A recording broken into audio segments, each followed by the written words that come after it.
Bien. La ministre des Pensions avait demandé au KC Pensions, avait demandé en fait de répondre à 3 questions. Et en fait, d'abord de réaliser une étude sur la modernisation de la dimension familiale. Et c'est quelque chose qui a été fait il y a à peu près 1 an. Puis, une demande fut faite pour réaliser une étude sur les droits dérivés présentée par le bureau du plan tout à l'heure. Et puis aussi pour un monitoring tool, genre et pension, pour le mettre sur PensionStat.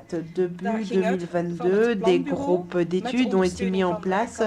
Gender and Pension, à partir du bureau du plan, avec le soutien de la KU Leuven, le service fédéral des pensions, CG10 et l'INASTI. Le point de départ était de définir le fossé entre les hommes et les femmes. Pour ce faire, des données administratives de l'ensemble de la population furent utilisées. Donc ce n'est pas des échantillons. Et un lien. Comment est-ce qu'on a fonctionné?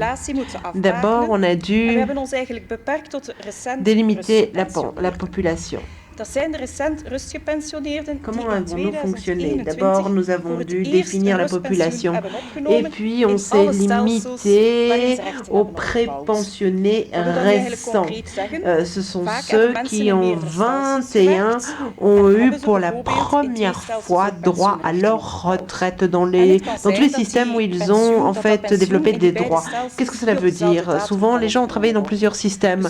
Et par exemple, ils ont développé des droits à la pension dans 2 systèmes. Et il se peut que ces pensions ne soient pas prises à la même date. Il se peut que dans le système du fonctionnariat, vous puissiez prendre votre pension en 21, mais en tant que travailleur uniquement en 22. Alors ça, on ne les a pas repris dans notre étude de 21, puisque leur pension n'était pas encore complète. Bon, c'est quelque chose qui n'arrive pas non plus tous les jours, je vous rassure. Et puis, les personnes qui ont des droits dérivés, c'est-à-dire qui ont une pension de survie ou suite à un divorce, donc à la suite, par exemple, du décès de leur partenaire, de leur époux, épouse, ben là, on l'a aussi exclu. Donc, on arrive à 113 000, 57% d'hommes et 43% de femmes. Étant donné que nous n'avons pas pris compte des personnes avec des droits dérivés, nous avons ainsi exclu une plus grande proportion de femmes que d'hommes, d'où le déséquilibre 57-43. Alors simplement à titre de comparaison, si on regardait la population totale des retraités, on arriverait à 2,5 millions de personnes qui ont droit à la retraite. Pourquoi est-ce qu'on avait choisi cette délimitation? L'idée, c'est d'actualiser régulièrement l'information et de suivre les évolutions. Et c'est quelque chose qui est plus simple quand on a un groupe limité avec des évolutions et des tendances finalement qui peuvent se dégager pour un ensemble. Puis il n'y a pas d'impact sur les droits dérivés et c'est quelque chose qui sera abordé plus tard dans une étude. Et puis on voulait aussi limiter les infos aux pensionnés, aux retraités récents. Les retraités récents, c'est eux qui nous intéressaient le plus parce qu'ils nous montrent déjà ce qu'on pourrait avoir à l'avenir pour les femmes retraitées. Les montants que vous allez voir, ce sont tous des montants mensuels bruts 1er janvier 2022. Donc, l'outil de monitoring, de contrôle, genre et pension se subdivise en 4 rubriques. Les retraités récents, description de la population, puis le fossé, et Driss et moi-même, nous allons en parler, puis cet après-midi, nous aurons la pension complémentaire et la totalité de la pension. Sur cet outil, vous allez trouver le fossé légal de la pension légale. Et vous allez aussi voir ça par rapport à des caractéristiques d'arrière-plan. Nous avons 3 types de caractéristiques d'arrière-plan. D'abord 2 caractéristiques par rapport au système de pension, c'est-à-dire dans quel système est-ce que quelqu'un a travaillé, est-ce que ça va avoir un impact sur le fossé. Puis on a regardé le tarif de calcul de la retraite. Est-ce qu'on est, par exemple, une pension pour la famille, pour une personne qui vit seule, etc. Puis on a regardé l'âge, l'état civil et puis également les caractéristiques au niveau de la carrière, c'est-à-dire des travailleurs qui travaillaient dans le système, de travailleurs qui ont été pris. Dans mon cas, bonjour à tous et à toutes, Lynn vient de vous l'expliquer. Dans cette présentation, on vous explique l'écart de pension parmi le groupe de retraités récents qui ont uniquement droit à une pension de retraite légale. Donc on a déjà beaucoup parlé de cet écart. Qu'est-ce qu'on veut dire par là? C'est un indicateur qui exprime le pourcentage et la différence entre la pension des femmes et des hommes en moyen. Donc c'est un indicateur qui mesure l'inégalité entre le montant des pensions des femmes et des hommes. Ici, sur la diapo, vous voyez les montants moyens pour les hommes et les femmes dans notre population. Et en rouge, vous voyez que les hommes ont droit à une pension moyenne de 1 989 € par mois et pour les femmes, en vert, 1 586 € par mois. Pour calculer l'écart, on regarde la différence entre ces deux montants, à savoir 403 €, et c'est comparé au montant moyen pour les hommes, et ainsi nous arrivons à un écart pour les pensions légales de 20%. Donc la pension moyenne des femmes est en moyenne 20% plus basse que celle des hommes. Dans la suite de la présentation, on vous explique en détail cet écart de 20% à base des constatations. Vu le temps, c'est limité aux constatations les plus frappantes, mais toutes les informations peuvent être consultées sur pension.be. Quelle est notre première constatation? Il y a de grandes différences dans la répartition si on observe la répartition des montants de pension entre les femmes et les hommes. Donc en général, il y a un écart de 20%. Donc vous voyez très vite la différence entre les femmes et les hommes. Et pour mieux comprendre ces différences, on peut observer la répartition des montants de pension entre les femmes et les hommes. Et ici, ces deux graphiques vous l'indiquent. Je crois que c'est relativement bien visible, même en fin de donc derrière dans la salle. Donc à gauche en rouge c'est pour les hommes et à droite en vert c'est pour les femmes. Donc X montre le montant mensuel par 500 €. Et si vous voyez cette répartition d'une certaine distance, on remarque que le graphique des femmes est plutôt lourd à gauche. Donc, les montants sont plus bas, alors que les hommes sont plus présents du côté droit de la graphique. Donc il y a une répartition plus égale et cela indique déjà que les femmes de notre population sont plus présentes dans les catégories de pension basses. Et si on regarde les deux classes les plus faibles, encadrées sur la présentation, on remarque que 22% des femmes ont une pension basse, moins de 1 000 € par mois, alors que chez les hommes, c'est uniquement 8%. Donc plus de femmes ont une pension basse que les hommes. Donc, il y a un indicateur général, à savoir c'est 20%, mais il y a encore beaucoup plus de différences derrière cet indicateur général. Deuxième constat, le plus grand écart se présente à l'âge de 65 ans, ou quand on est parti à la retraite. À cet âge de notre population, plus de la moitié va à la retraite à 65 ans, environ 52% Pour être précis, on part à la retraite anticipée. Si on observe l'écart, vous le voyez qu'il est le plus grand pour les personnes qui partent à la retraite à 65 ans. Donc l'écart est de 25% à cet âge et l'écart le plus petit à 62 ans. Là, il n'est que de 7% cet écart.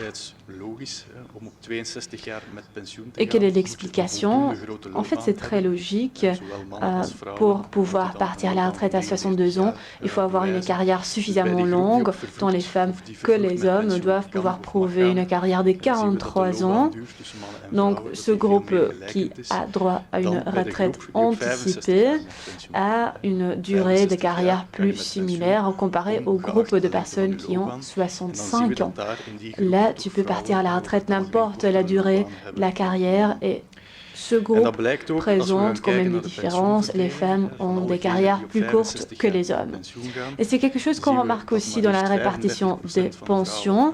Si tu pars à la retraite à 65 ans, 35% des femmes ont une pension de moins de 1 000 € bruts par mois, alors que dans le groupe des personnes qui sont parties à la retraite anticipée, donc 3% des femmes ont une pension basse de moins de 1 000 €. Notre étude a également observé l'état civil au niveau de l'écart. Apparemment, l'écart est le plus grand pour les personnes mariées. La majorité, donc 70% des hommes, 74% des femmes est mariée et une minorité, une personne sur 10 n'est pas mariée. Dans cette présentation, on va uniquement observer la différence entre les personnes mariées et non mariées. Sur PensionStat, vous voyez la répartition et aussi les veuves, les personnes divorcées. Donc, si on compare l'écart de pension entre les personnes mariées et non mariées, on remarque que cet écart est le plus grand dans le groupe des personnes mariées, à savoir 25%. Donc voilà l'écart dans ce groupe. On remarque que la pension moyenne de la femme mariée est 27% plus basse que celle de l'homme marié. C'est également clair de la répartition des pensions. 2 femmes mariées sur 3 ont un montant de pension inférieur à 1 500 € par mois comparé à un homme sur 4. Ici, le graphique montre aussi un écart négatif dans la catégorie des personnes non mariées. C'est uniquement 10% de notre population entière. Qu'est-ce que cela implique?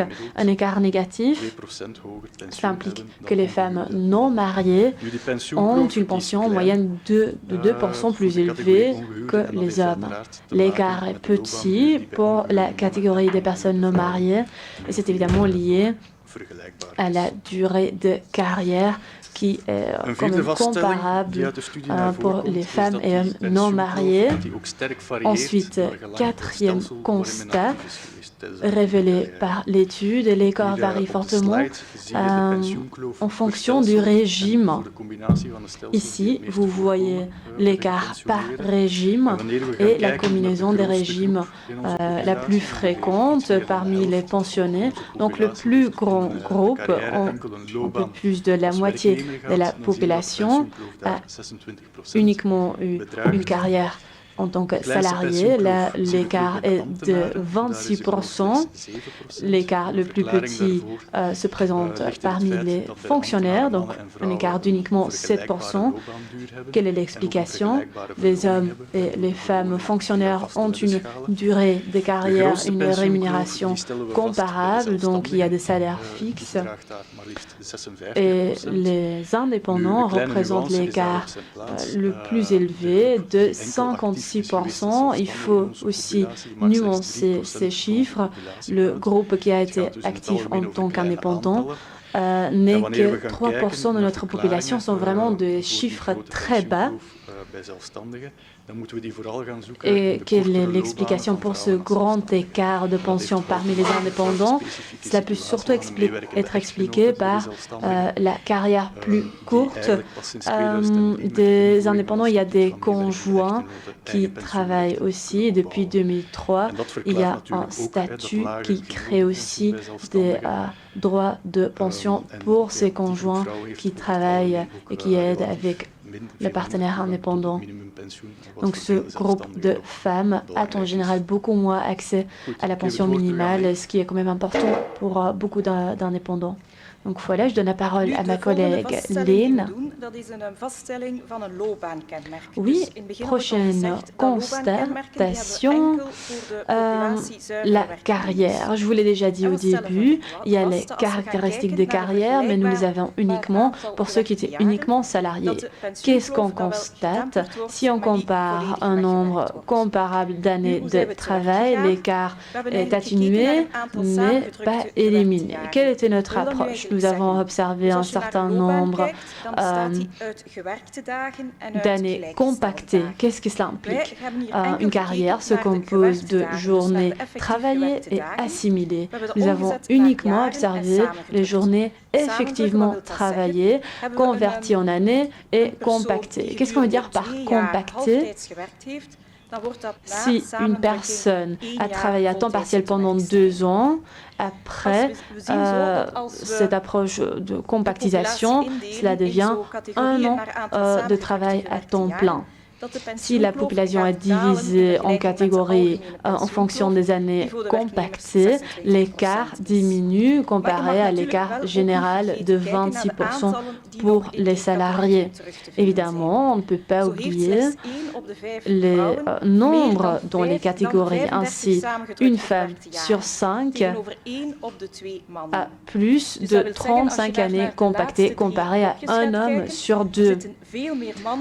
Donc ici, les 3 blocs à la fin montrent beaucoup plus d'hommes en rouge que les femmes en vert. Donc les femmes sont surtout présentes à gauche. Si on se focalise sur les personnes qui ont au moins 35 années compactées, on remarque un écart de pension de 9, 11 et 14%, mais aussi dans la répartition, il y a de grandes différences.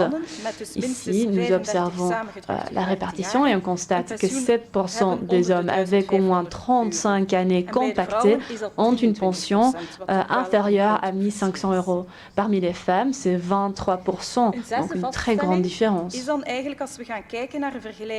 6e constat, si on compare un niveau de salaire comparable, on constate encore une fois que l'écart de pension est atténué, mais pas éliminé. Encore une fois, on observe uniquement les personnes avec plus de 35 années de travail compacté. Quelle était notre approche pour diviser ces personnes en catégories salariales?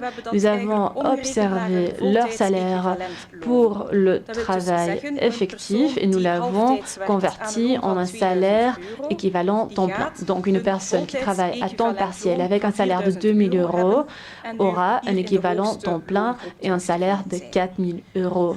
Et ça sera ici dans la fourche la plus élevée. Les salaires trouvés sont divisés sur toute la carrière et nous les avons revalorisés basés sur l'indice des prix de consommation pour arriver à un salaire équivalent temps plein. Nous avons des personnes avec plus de 35 années de travail compacté dans les classes de salaire plus basses, moins de 2 000 €. Il y avait presque personne. Il s'agit évidemment des personnes qui ont travaillé plus de 35 années compactées. On remarque que l'écart varie entre 5 et 8% est en fait plus élevé dans les classes salariales plus élevées. Si on se focalise sur ce dernier groupe, ces personnes ont un salaire supérieur à 3 000 € et plus de 35 années de travail compactées, on remarque toujours les différences hommes-femmes dans la répartition. Ainsi, 69% des hommes une pension supérieure à 2 000 €, et pour les femmes, c'est uniquement le cas dans 55% des cas. Donc, 6 constatations qui expliquent l'écart de pension. Cet écart général de 20% doit être nuancé. Il y a encore des caractéristiques d'arrière-plan qui sont très importantes, et ces caractéristiques peuvent également être combinées. Donc, dans le groupe des salariés mariés avec une retraite à 65 ans, nous remarquons un écart de pension de 40%. Si on y ajoute encore une caractéristique, par exemple, on exclut les pensions familiales et on observe uniquement les personnes qui ont droit à un montant en tant que célibataires, on remarque que l'écart est limité à 37%. Si on ajoute encore une caractéristique, donc uniquement les personnes avec 35 jusqu'à 40 années de travail compacté, l'écart de pension est limité à 7%. Donc le nombre d'années de travail a une très grande influence sur cet écart. Si on y ajoute encore un salaire moyen entre 2 500 et 3 000 €, l'écart de pension se comble et se limite à 3%.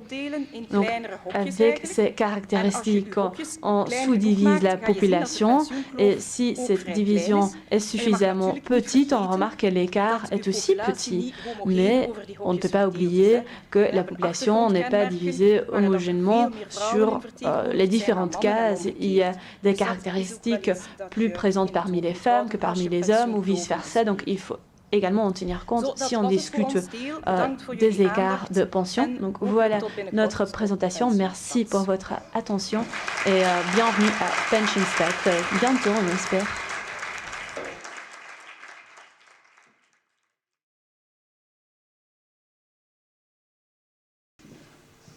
Voilà, je suis devant un écran noir, donc je vais démarrer ma présentation de toute façon d'abord en remerciant les présentateurs qui viennent de me précéder, qui ont donné je pense un aperçu assez illustratif de l'importance de l'analyse de données pour les questions de formulation de politique sociale, des pensions, mais aussi plus généralement, je pense, de politique économique ici. Alors, je reviens juste sur quelques éléments de la présentation avant de proposer quelques réflexions, sans vouloir m'étendre trop pour aussi laisser suffisamment de place à des questions de la salle. Je pense que le résultat phare vraiment qui a été présenté, c'est cet écart disons, de pension entre les hommes et les femmes de 20%. Et bon, voilà, c'est un chiffre qui est fort, mais effectivement limité à un échantillon aussi de données bien spécifiques. Donc, ce sont les pensionnés récents. Je pense qu'il faut vraiment bien insister sur le fait que voilà, les causes des différences de pension telles qu'on les observe, c'est comme souvent dans les analyses lorsqu'on entre dans les données microéconomiques, ben voilà, sont multiples, et donc il y a vraiment beaucoup de facteurs qui peuvent jouer, et je pense qu'ici, très clairement, c'est vraiment un élément important. Il y a vraiment une masse de facteurs qui jouent, et donc ce n'est pas une simple question d'un ajustement ou d'un facteur mécanique qui est l'application. Je pense que lorsqu'on réfléchit à la dimension genre, je pense qu'il faut aussi vraiment insister dessus, et on aura l'occasion d'entendre plus sur ce sujet plus tard cet après-midi. Je pense que là, la dimension des droits dérivés, elle est importante. Elle est importante tant pour les droits style survie, mais je pense aussi il y a la dimension de taux ménage, par exemple, qui est présente dans un système, ou dans certains systèmes plutôt, et pas dans d'autres. Et je pense que ça, c'est un facteur qui joue quand même beaucoup. Ce graphe, je pense que ça valait la peine de le remettre, parce que je pense qu'il introduit plusieurs éléments. D'une part, cette question effectivement de la différence entre entre les femmes mariées, les hommes mariés, eh bien, moi, je pense que le rôle du taux ménage, il faudrait vraiment essayer d'être plus clair, sans doute, à expliciter exactement comment il joue ici en termes de ce résultat qu'on observe, donc les 27%, quelle est la part, disons, explicative qui revient à ce taux ménage, quelle est la part qui vient d'autres choses. Je pense que c'est une dimension qui mériterait un peu plus de discussion sans doute. Et puis la question, disons, qui m'est venue bien évidemment à l'esprit quand j'ai vu le graphe de gauche, mais le graphe de droite, mais surtout les analyses plus fines qui ont été proposées, qui n'ont pas été projetées tout à l'heure à cause des problèmes de projection, mais qui ont tout de même été faites par les analystes, eh bien, c'est les questions d'analyse plus fine, avec des caractéristiques croisées, où, en fait, au final, il faut vraiment se poser des questions sur la taille des échantillons, sur la taille des groupes qu'on analyse. Et parfois, je pense que là, c'est aussi le danger d'utiliser des données micro sur des plateformes comme celle-ci. Il faut parfois beaucoup de nuances, beaucoup de précision pour vraiment avertir les gens de la limitation éventuelle de la portée de ces données. Par exemple, voilà, si on prend des caractéristiques du style marié, non marié, partant à un certain âge, départ à la retraite, si on sélectionne un système de pension en particulier, si on exclut des carrières mixtes, etc., à la fin, on peut se retrouver avec des cellules assez petites, même si on inclut toute la population des récemment retraités. Je pense que là, on peut comme venir avec des chiffres qui parfois, bien que statistiquement corrects, ne veulent peut-être au niveau économique plus trop dire grand-chose en termes de vraie distribution entre les gens. Donc je pense que là, la taille des groupes est vraiment un souci qui me semble être important, et je pense que surtout si on commence à spécifier des paramètres multiples, c'est vraiment un souci majeur. Parce que l'avantage des données, c'est qu'on donne effectivement du matériel objectif à des débats. L'inconvénient, c'est que si les données sont mal interprétées, ça peut être une base un peu empoisonnée pour des débats, et donc peut guider les discussions dans le mauvais sens. Alors, au-delà de la présentation, deux réflexions me sont venues vraiment à l'esprit en voyant cela, et je pense que ça a été évoqué tout à l'heure. La dimension enfant me semble manquer cruellement de ce type d'analyse. Pas enfant, disons, dans le ménage au moment de départ à la retraite, mais plutôt enfant, prise en charge d'enfants, impact des enfants sur la durée, l'intensité de la carrière, sur les changements de trajectoire de carrière. Je pense que là, vraiment, c'est un élément qui me semble vraiment manquer et qui pourrait, à mon sens, être intégré, en tout cas jusqu'à un certain point, dans ce type d'analyse, pour peut-être vraiment, disons, plus orienter la réflexion sur l'avant-pension et pas la pension. Parce qu'au final, on peut se poser la question, tiens, mais est-ce que c'est vraiment un problème de pension, ou est-ce que ce n'est pas plutôt un problème tout autre, dont les pensions ne sont en quelque sorte qu'une conséquence parmi d'autres? Deuxième réflexion qui me vient à l'esprit en voyant ce travail et aussi, disons, l'utilisation de ces données, c'est de se dire, tiens, mais c'est quoi au final l'objectif? C'est vrai que c'est très bien de statistiques, d'avoir des points d'ancrage pour les discussions, mais il faut aussi se poser la question, quel est vraiment l'objectif qu'on vise avec, disons, une égalisation éventuelle des pensions entre hommes et femmes? Est-ce que c'est une vision plutôt de réduction de pauvreté, qui, à ce moment-là, impliquerait une perspective vraiment de ménage, je suppose, parce que les indicateurs de pauvreté et les situations de vie dans les familles, c'est plutôt un concept ménage qu'individuel, ou est-ce que c'est plutôt une approche marché du travail, droit individuel, qui est ce qu'on recherche, ce qui impliquerait, à mon sens, d'autres politiques, d'autres mesures qu'on devrait prendre. Donc voilà, je ne vais pas m'étendre plus, je suis au bout de ma présentation, j'ai eu de la chance, après un premier slide, j'ai pu profiter de mes slides, et donc voilà, merci de votre attention.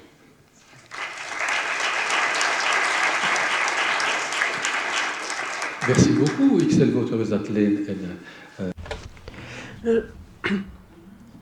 Je vais aussi réinviter Lene Idriss sur le podium pour réagir aussi peut-être à vos questions ou à ce qu'a dit monsieur. Les Idriss pourront réagir à ce qui a été dit par le professeur Jousten. Une question, mesdames, messieurs. Le micro est présent. Laetitia est là avec le micro. Il y en a d'autres. Il y a plein de micros partout. Si vous voulez dire qui vous êtes, wie bent u en wat u vraagt, kies alsjeblieft. Oui, bonjour. Je suis l'ancien président du comité consultatif des pensions et pour le moment je suis membre du bureau du Conseil fédéral des aînés. Ce que je regrette un peu dans la présentation, c'est qu'on n'a pas fait la distinction entre le système des pensions des salariés et indépendants et d'autre part le revenu des membres statutaires de la fonction publique après leur départ. Parce que juridiquement, ce n'est pas comparable. Il y a 8 avis du Conseil d'État qui disent qu'on ne peut pas comparer les deux systèmes parce que juridiquement, c'est tout à fait différent. Donc ça donne des résultats un peu différents parce que tantôt je voyais des chiffres, je me dis c'est pas possible. La pension maximum chez un salarié isolé, c'est 3 000 € brut. Donc, quand tu voyais des 6 000 7 000, là, je me dis, il y a un problème. Donc, je crois que ce serait bien peut-être d'affiner la présentation en faisant bien la distinction entre les deux régimes, parce que ça donne des chiffres tout à fait différents. Maintenant, concernant le problème des dames, je vais en rester là, mais rapidement, c'est tout le problème, disons, de la prise en charge des enfants quand les dames travaillent. Merci. Pour la pension de la fonction publique, c'est vrai que c'est un autre système. C'est la raison pour laquelle on a fait une différence par rapport aux caractéristiques de la pension. Mais à un certain moment, quand on veut parler des pensions dans leur ensemble, il faut quand même les ajouter, les comparer les unes aux autres. Et donc, effectivement, ce serait utile de savoir si nos retraités ont eu des enfants à charge ou non. Mais ce sont des données dont on ne dispose pas pour le moment. On a des données des retraités aujourd'hui, mais on ne sait pas s'ils ont eu des enfants à charge ou non. Mais c'est vrai qu'à l'avenir, cela peut être intéressant de plus étudier la famille. Ici, on a uniquement regardé les personnes mariées. Ce qui serait intéressant aussi, c'est les personnes qui cohabitent, de résultats croisés. Et dans l'exemple que vous avez présenté, en fait, on retrouve les plus grands groupes parce qu'effectivement, on peut avoir des situations où vous prenez une pension moyenne de 1000 hommes qu'on va pouvoir comparer à 10 femmes. Et donc, il faut faire attention. Ça doit rester toujours pertinent d'un point de vue statistique, mais ainsi, on peut voir comment est créé le fossé. Et c'est très, très bien. Et vous continuez à l'étudier. Merci beaucoup à nos premiers invités. Merci.